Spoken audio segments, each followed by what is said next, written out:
मैं कुछ सेंटेंसेस बोल रही हूँ, आप वर्ब को ध्यान से सुनिए। He plays chess, they play chess.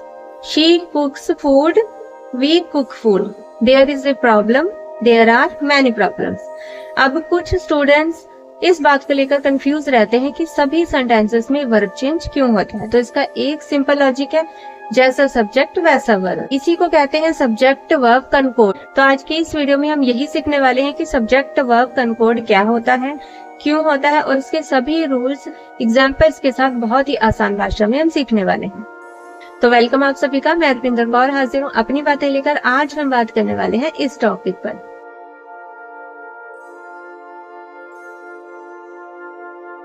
Subject verb concord. Subject verb concord means agreement of verb with its subject. Subject verb concord means agreement of verb with its subject. Verb means kriya, subject means कर्ता। Subject verb कनकोड means क्रिया का अपने कर्ता के साथ सही agreement होना, सही मेल होना, यानी कि सब्जेक्ट और वर्ब का आपस में सही एग्रीमेंट होना। अगर सब्जेक्ट सिंगुलर है तो वर्ब भी सिंगुलर होगी। अगर सब्जेक्ट प्लूरल है तो वर्ब भी प्लूरल होगी।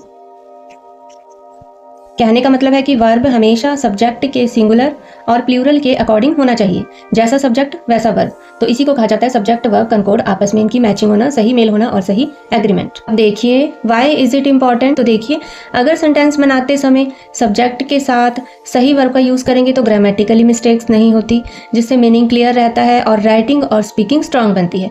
तो इसीलिए सब्जेक्ट वर्ब कनकोड को ग्रामर में इंपॉर्टेंस दी जाती है। इनमें सभी इंपॉर्टेंट रूल्स को कवर कर लिया जाता है जो बिना मिस्टेक्स के सभी इंग्लिश सेंटेंसेस को करेक्ट बनाने में मदद करती है। तो चलिए अब उन रूल्स की बात हम कर लेते हैं जो सब्जेक्ट वर्ब कनकोड में शामिल किए गए हैं। Rules to remember subject verb concord. इस एग्रीमेंट के लिए किन रूल्स को ध्यान में रखा जाता है? Number 1, we use the singular form of the verb with a singular subject and the plural form of the verb with a plural subject. For example, he plays cricket. अब जो he है वो है सिंगुलर नाउन, उसके साथ जो plays ये use किया है हमने वर्ब, ये भी है सिंगुलर वर्ब। सिंगुलर वर्ब हमने यूज किया है, ये है singular subject. They play cricket. अब यहाँ पर जो दे है ये है प्लूरल सब्जेक्ट, जिसके साथ यूज किया है हमने प्ले प्लूरल वर्ब। तो इस तरह से सिंगुलर सब्जेक्ट के साथ सिंगुलर वर्ब, प्लूरल सब्जेक्ट के साथ प्लूरल वर्ब यूज करना है। सब्जेक्ट वर्ब कनकोड का ये पहला एग्रीमेंट है। Rule number 2, when sentences begin with their, the real subject is placed after the verb. Verb के बाद आएगा सब्जेक्ट जब हमारे पास डमी सब्जेक्ट देयर होगा जिस भी सेंटेंस में। But the two of them should agree with each. इस बात से ये दोनों ही एग्री करते हैं, दोनों आपस में सहमत है। ये एग्रीमेंट का सेकंड रूल है। For example, there have been many mistakes. बहुत सारी गलतियां हुई हैं। यहाँ पर जो देयर है वो है एक डमी सब्जेक्ट। अगर कोई भी सेंटेंस ये देयर से स्टार्ट होता है और यहाँ पर तो सब्जेक्ट होगा, वो रियल सब्जेक्ट जो है वर्ब के बाद आएगा। यहाँ पर जो है मैनी मिस्टेक्स की बात हो रही है, बहुत सारी गलतियों की बात हो रही है, तो ये यहाँ पर रियल सब्जेक्ट है। और जो देयर है ये है डमी सब्जेक्ट। तो देखिए रियल सब्जेक्ट है वो प्लूरल फॉर्म में है, मैनी मिस्टेक्स प्लूरल फॉर्म में है, तो वर्ब भी जो हमने यहाँ पर यूज किया हैव बीन, ये प्लूरल वर्ब है, प्लूरल फॉर्म में है। देखिए एग्जाम्पल 1 है। ऐसे अगर एक और हम एग्जाम्पल ले लेंगे, there has been a mistake. यहाँ पर एक गलती हुई है, तो एक गलती की बात हो रही है, तो ये यहाँ पर क्या आ गया? सिंगुलर सब्जेक्ट है। तो इसके साथ हैज़ बीन जो हमने यूज़ किया है वो भी क्या है, सिंगुलर वर्ब। तो एग्रीमेंट नंबर 2 कहता है सिंगुलर सब्जेक्ट के साथ सिंगुलर वर्ब, प्लूरल सब्जेक्ट के साथ प्लूरल वर्ब यूज़ करना है। नंबर 3 रूल है it is always followed by a singular verb. अब हमने टेंसेस में ही पढ़ा है कि इट सिंगुलर सब्जेक्ट माना जाता है, तो ये सिंगुलर सब्जेक्ट है तो उसके साथ भी सिंगुलर वर्ब का ही यूज़ होगा। For example it is cold today, आज बहुत ठंड है, इट है सिंगुलर वर्ब, उसके साथ हमने इज देखिए, ये जो वर्ब यूज़ किया है ये सिंगुलर वर्ब है, सिंगुलर सब्जेक्ट के साथ सिंगुलर वर्ब। अब देखिए rule number 4, if the subject consist of 2 or more singular nouns। इसको आप शॉर्ट में ये कह दो if the 2 subjects joined by and it takes a plural verb। if the 2 subjects, अगर 2 सब्जेक्ट्स हों किसी सेंटेंस में और वो ज्वाइंट हो रहे हो, आपस में जुड़ रहे हो किससे, एंड के थ्रू, तो उसके साथ यूज होगा plural verb. For example he and I were present in the meeting. देखिए ही, वह, आई, मैं, यहाँ 2 सब्जेक्ट्स यूज हो रहे हैं, 2 सब्जेक्ट्स हैं और दोनों ज्वाइन हो रहे हैं कैसे, एंड के थ्रू। तो जब 2 सब्जेक्ट्स एंड के थ्रू ज्वाइन होते हैं इसका यूज होगा, वर्ब भी प्लूरल हो जाएगी, प्लूरल वर्ब का यूज किया जाएगा। तो जैसा सब्जेक्ट वैसा वर्ब, प्लूरल सब्जेक्ट्स है तो प्लूरल वर्ब का यूज हो गया है। नंबर 5, व्हेन 2 और more subjects in the singular are joined by or nor, either or, neither nor, the verb is put in the singular। देखिए रूल नंबर 5, व्हेन 2 और more subjects, जब 2 या 2 से ज़्यादा सब्जेक्ट्स जो कि सिंगुलर फॉर्म में ही होंगे पर ज्वाइंट होंगे किसके साथ, या तो और, नॉर, या फिर आइदर और के साथ, या फिर नाइदर नॉर के साथ, तब जो उसमें वर्ब यूज़ करनी है वो भी सिंगुलर होगी, यानी कि सिंगुलर सब्जेक्ट सिंगुलर वर्ब ऐसा यूज़ होगा। सिंगुलर सब्जेक्ट्स होगी तो वर्ब भी सिंगुलर होगी। For example neither water nor air is available on the moon। देखिए चंद्रमा पर ना तो पानी है और ना ही हवा मौजूद है, तो इस तरह से हमने नाइदर यूज़ किया है और नोर का यूज़ किया है। साथ में जो हमने सब्जेक्ट यहाँ पर यूज़ हो रहे हैं, देखिए सब्जेक्ट्स बोला है व्हेन 2 और मोर सब्जेक्ट्स, 2 और 2 से ज़्यादा होंगे, यहाँ पर 2 सब्जेक्ट्स है, एक वाटर भी है एक एयर भी है, ये दोनों सब्जेक्ट्स हो गए हैं, ठीक है।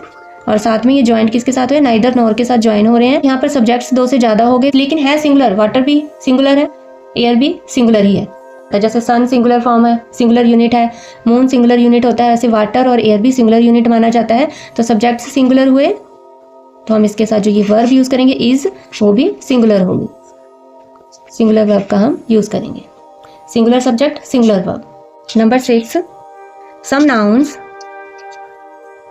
Appear to be plural in form but are singular in meaning। तो इस केस में देखिए क्या होगा, सम नाउन्स यानी कि जो कुछ सब्जेक्ट्स ऐसे होते हैं जो प्लूरल फॉर्म में नजर आते हैं। एग्जाम्पल्स देख लेते हैं, जैसे कि मैथमेटिक्स की हम बात करें, मैथमेटिक्स एक सब्जेक्ट है लेकिन देखिए इसके पीछे ऐसा लग रहा है कि प्लूरल फॉर्म में है ये नाउन्स, लेकिन क्या है, होते ये सिंगुलर है। लेकिन ये मैथमेटिक्स तो एक सब्जेक्ट का नाम है, मैथमेटिक्स के साथ ये सिंगुलर सब्जेक्ट माना जाएगा। बेशक ऐसा लगा हुआ है प्लूरल फॉर्म में हमें दिख रहा है, लेकिन ये है क्या, सिंगुलर सब्जेक्ट। तो सिंगुलर सब्जेक्ट के साथ इज लगेगा, सिंगुलर वर्ब का यूज होगा। Mathematics is a difficult subject, तो ये इज जो है यहाँ पर सिंगुलर वर्ब का यूज करेंगे, जैसा सब्जेक्ट वैसा वर्ब, सिंगुलर सब्जेक्ट तो सिंगुलर वर्ब। ये एक एग्जाम्पल है, एक एग्जाम्पल और भी है, स्टैटिस्टिक्स एक सब्जेक्ट होता है, स्टैटिस्टिक्स ये कॉमर्स के स्टूडेंट्स का सब्जेक्ट है। इज इंटरेस्टिंग सब्जेक्ट तो स्टैटिस्टिक्स भी क्या है, प्लूरल फॉर्म में आ रहा है। ऐसा लगा पीछे, ये नहीं कि ये प्लूरल सब्जेक्ट बन गया, ये सिंगुलर सब्जेक्ट है। सिंगुलर के साथ ही हमने ये सिंगुलर वर्ब का यूज किया है। देखिए rule number 7, some nouns which always come together they take a plural verb. अब ऐसे कौन से नाउन्स हैं जो एक साथ आते हैं और उनके साथ प्लूरल वर्ब का यूज किया जाता है। For example the barbers, scissors are sharp. देखिए अब यहाँ पर किसकी बात हो रही है, द बार्बर सीजर्स, नाई की कैंची शार्प है, तेज है। तो कैंची की बात हो रही है, मीन सीजर्स यहाँ पर क्या है, प्लूरल सब्जेक्ट। तो इसके साथ आर भी हमने क्या यूज किया है, प्लूरल वर्ब का यूज किया है। अब जो बार्बर सीजर की बात करें, नाई की कैंची, तो एक्स्ट्रा इन्फॉर्मेशन दी है कि बार्बर की कैंची है। रूल नंबर 8 है sentences which begin with phrases like a crowd of, a herd of, etcetera take a singular verb. देखिए ऐसे सेंटेंसेस जो फ्रेजेस से शुरू होते हैं, फ्रेजेस मीन्स वाक्यांश, वाक्य का आधा हिस्सा, जैसे कि ए crowd of, a herd of, ऐसे कुछ आधे वाक्यों से स्टार्ट होते हैं जो सेंटेंसेस, वो सिंगुलर वर्ब का यूज करते हैं। For example A crowd of people was shouting slogans. लोगों की भीड़ नारे लगा रही है। तो यहाँ पर जो क्राउड ऑफ पीपल, एक क्राउड ऑफ की जो बात हो रही है, एक क्राउड की बात हो रही है, ठीक है, एक क्राउड ऑफ, भीड़ ऑफ पीपल, ये तो एक्स्ट्रा जानकारी दे दी है इन्होंने। वैसे तो भीड़ की बात हो रही है, तो भीड़ एक क्राउड को जो है सिंगुलर यूनिट माना जाता है, सिंगुलर सब्जेक्ट माना जाता है। ये है सिंगुलर सब्जेक्ट। तो इसीलिए यहाँ पर जो वर्ब का हमने यूज किया वो भी क्या होगी, सिंगुलर वर्ब। तो जैसा सब्जेक्ट वैसा वर्ब। सिंगुलर सब्जेक्ट है तो सिंगुलर वर्ब का यूज हुआ, अगर प्लूरल सब्जेक्ट होता तो प्लूरल वर्ब का यूज हुआ। एक ही रूल के अकॉर्डिंग जो है हमने सारे सब्जेक्ट और वर्ब के कनकोड को डिस्कस किया है, उनके रूल्स को डिस्कस किया है। बस एक ही रूल को फॉलो करना है, जैसा सब्जेक्ट वैसी वर्ब। बस हमें ये ध्यान रखना है सब्जेक्ट सिंगुलर कौन सा है, कौन सा सिंगुलर माना जाता है, और वर्ब कौन सा सिंगुलर माना जाता है। बस इस चीज़ को ध्यान में रखना है और हम इन सारे रूल्स को आसानी से फॉलो करते हुए अपनी इंग्लिश के सही सेंटेंसेस को बनाते हुए स्पीकिंग और राइटिंग को इम्प्रूव कर सकते हैं। उम्मीद है इस वीडियो से आपको मदद मिलेगी। अगर आपको ऐसे ही easy but logical grammar videos चाहिए तो वीडियो को लाइक, कमेंट और चैनल को सब्सक्राइब करना मत भूलना। मिलते हैं अगली वीडियो में, तब तक के लिए धन्यवाद।